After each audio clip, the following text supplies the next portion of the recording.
Hola amigos de Cine Garage. Este fin de semana estrena en México La Jugada Maestra o Pawn Sacrifice, como se llama en inglés, acercándose un poco a las jugadas de sacrificio de peón en el ajedrez, de cómo se mueven las piezas y todo aquello, dirigida por Edward Sieg, un director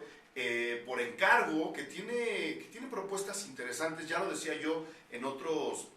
medios. Edward Sieg, y tienen por ahí, por ejemplo, a El Último Samurái o a Diamante de Sangre, más que a contar una historia que sea completamente consecuente. No estoy diciendo que sus películas no lo sean, pero más que meternos en una historia, él sabe muy bien envolvernos en la personalidad de los personajes, de los individuos que le toca describir, y esta no es la excepción. Esta película está centrada en la figura de Bobby Fischer, que efectivamente existió como el jugador más grande de todos los tiempos en cuestión de ajedrez, así está catalogado en muchos sitios, y un poco el momento en el que su mente genial, que prácticamente nació con el chip del ajedrez ya incrustado, alcanza a quebrarse cuando él llega a ser y a convertirse para él mismo y para el mundo en el mejor jugador de ajedrez de toda la historia. Me explico. Él desde niño tiene la intuición, sabe, su propia familia lo ayuda a confirmarlo, de que es un gran, excepcional,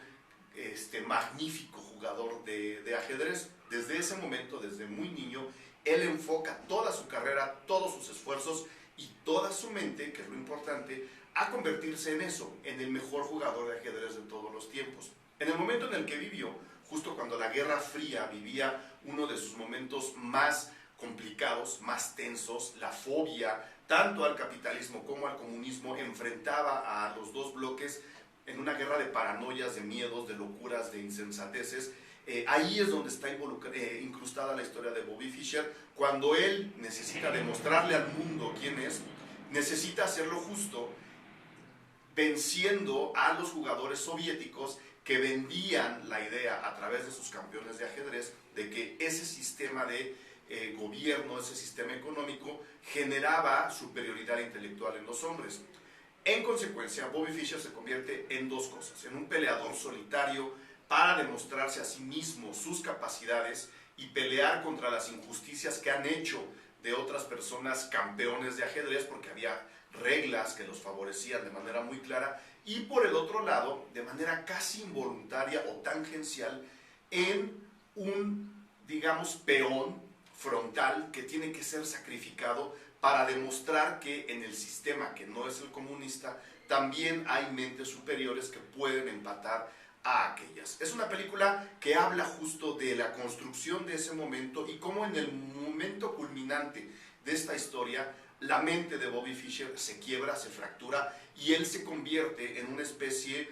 de figura de la propia Guerra Fría. Su mente empieza a distorsionar la realidad y comienza a sufrir de paranoia, de delirio, de persecución, de fobias que él precisamente no sabía que tenía, y es un poco como la ejemplificación, la encarnación de todo lo que a nivel político y económico ocurría en los dos bloques que se enfrentaban en la Guerra Fría. No es precisamente una película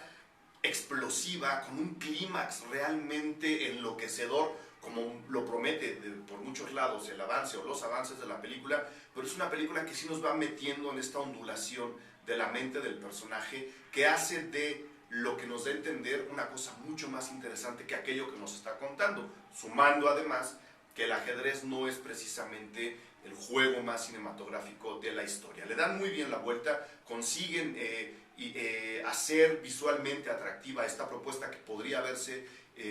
ido por el lado de lo pasivo, de lo aburrido. Le dan, repito, muy bien la vuelta y consiguen una muy buena descripción de este personaje encarnado por Tobey Maguire, que se enfrenta a Liev Schreiber como el gran jugador del bloque comunista. Échenle un ojo, la película no está tan mal, es muy interesante y creo que vale la pena meterse de repente en la cabeza de los personajes, como ocurre muy bien